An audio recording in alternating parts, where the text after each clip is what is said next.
Hello दोस्तों, मैं professor Anup Kumar government polytechnic Raghopur Supaul से। आज हम देखेंगे यूनी जंक्शन ट्रांजिस्टर। कैसे ये बना यूनी जंक्शन ट्रांजिस्टर, क्यों इसका नाम यूनी जंक्शन यानी कि एक जंक्शन और ट्रांजिस्टर नाम रखा गया। ट्रांजिस्टर का मेन पर्पस क्या होता है? Transfer of resistor. और transistor basically as a amplifier के लिए यूज करते थे, एज ए स्विच के लिए यूज करते थे। लेकिन यहाँ पे ऐसा नहीं है।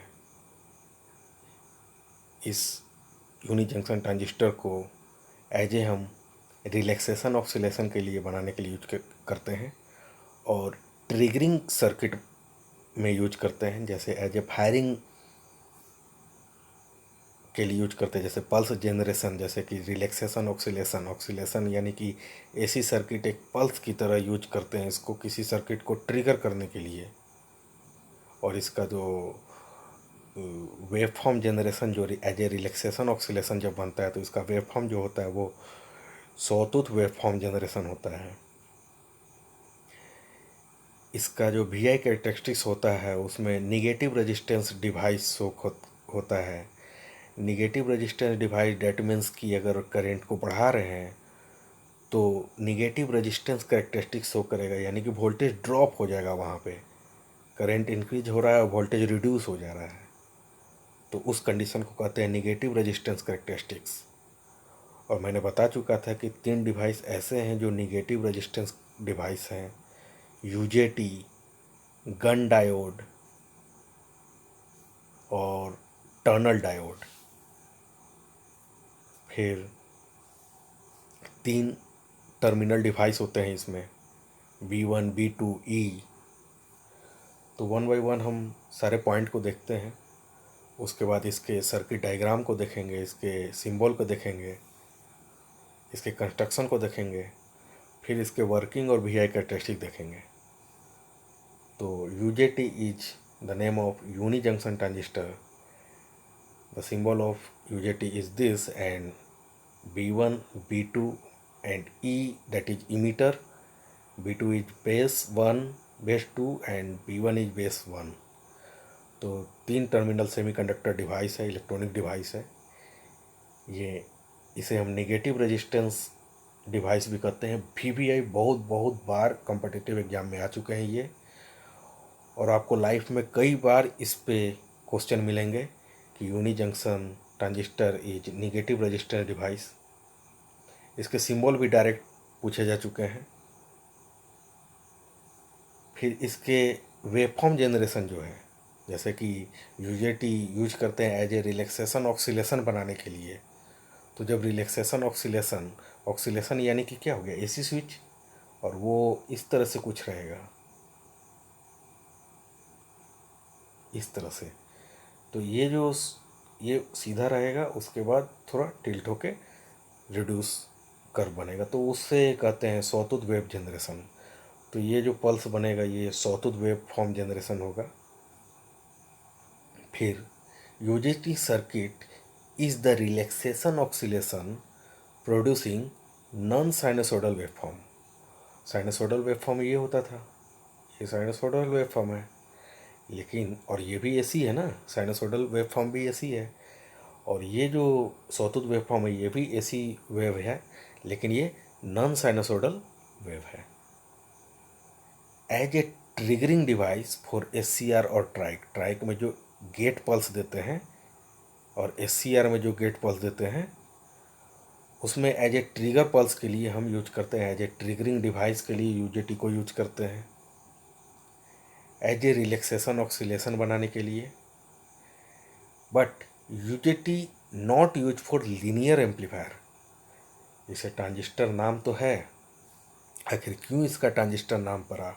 और इसमें जंक्शन एक ही है, जबकि डायोड में एक जंक्शन होता था, बट वो ट्रांजिस्टर की तरह तो बिहेव नहीं करता था। तो नॉट यूज फॉर एम्पलीफायर हम बताएंगे कि ये ट्रांसफ़र ऑफ रजिस्टर तो हो रहा है, high low to high resistance, but ये नॉट वर्क फॉर एम्पलीफायर। और इसका जंक्शन भी 2 नहीं 1 है। ट्रांजिस्टर में 2 जंक्शन होते थे, इसमें 1 जंक्शन है। तो हम देखेंगे कि एक्चुअली साइंटिस्ट ने डायोड बनाने के लिए कोशिश किया और डॉपिंग प्रोफाइल मिसमैच होने की वजह से उन्हें पता चला कि ये ना ही डायोड की तरह वर्क कर रहा है, और इसमें डायोड में एक जंक्शन तो होते ही हैं। एक्चुअली वो पी और एन कॉम्बिनेशन से डायोड बनाते थे हम लोग। तो कुछ इस तरह से एन सबस्ट्रेट लिए और इसमें डॉपिंग हम पी साइड करते थे, तो कुछ इस तरह से जंक्शन बनता था। लेकिन इसमें कुछ इस तरह से डॉपिंग हुआ जिसकी वजह से पी साइड कुछ यहाँ पे है और ये पूरा एन सबस्ट्रेट है। और पता चला कि इसमें डॉपिंग प्रोफाइल कुछ इस तरह से मिसमैच हुआ कि एक टर्मिनल यहाँ पे और एक टर्मिनल यहाँ पे ओहमिक कांटेक्ट की वजह से जनरेट हुआ base two and base one. तो वो हम आगे देखेंगे। इसका not use for linear amplifier, it is active device, free running oscillation के लिए भी यूज करते हैं और पल्स जनरेशन के लिए भी यूजेटी को यूज करते हैं। तो ये तो पॉइंट टू पॉइंट सारे के सारे वीवीआई क्वेश्चन हैं। ये सारे के सारे engineering services, PSU, railways, metro, junior engineer, assistant engineer and assistant manager के जितने भी टेक्निकल एग्जाम हैं सारे में इस पॉइंट से क्वेश्चन आ चुके हैं। नेक्स्ट है यूनि जंक्शन ट्रांजिस्टर के स्ट्रक्चर। तो ये मेरा एन टाइप सबस्ट्रेट लिया, इसमें जब पी टाइप डॉप करने का कोशिश किया तो यहाँ पे एक जंक्शन बना, ये जो एल्युमिनियम रड है यहाँ पे एक जंक्शन बना, ये मेरा इमीटर टाइप, और इस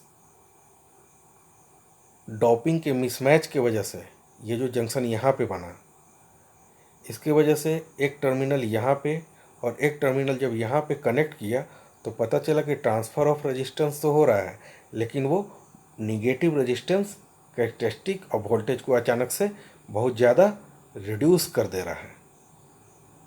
ठीक है, और वो वोल्टेज पीक वोल्टेज से वैली वोल्टेज रिड्यूस हो रहा है, और उस वोल्टेज के रिडक्शन, मतलब रिडक्शन करना गलत होगा, इस वोल्टेज के रिड्यूस, जैसे चार्जिंग और डिस्चार्जिंग का जब हम देखेंगे ये UJT as a relaxation oscillation में, तो उसमें हम दिखाएंगे कि कैसे वोल्टेज का रिड्यूस हो रहा है और किस तरह से हम पल्स जनरेट कर पा रहे हैं।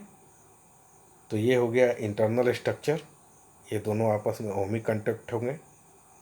यूजेटी सिंबल हो गया, ये सर्किट सिंबल हो गया, base two, base one and emitter. तो अगले क्लास में हम देखेंगे, उससे पहले हम देख लेते हैं इक्विवेलेंट सर्किट ऑफ यूजेटी।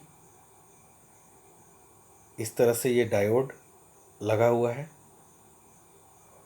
यहाँ पे है RB2 जो बेस टू पे था, बेस टू पे इंटरनल रेजिस्टेंस, और बेस वन पे RB1 इंटरनल रेजिस्टेंस। और इस तरह से करंट फ्लो होगा, यानी कि यूजेटी ऑन कंडीशन में होगा। तो उस वक्त हम इस तरह से हम इस RB1 को वेरिएबल रेजिस्टेंस की तरह क्यों शो किए हैं वो हम आगे देखेंगे।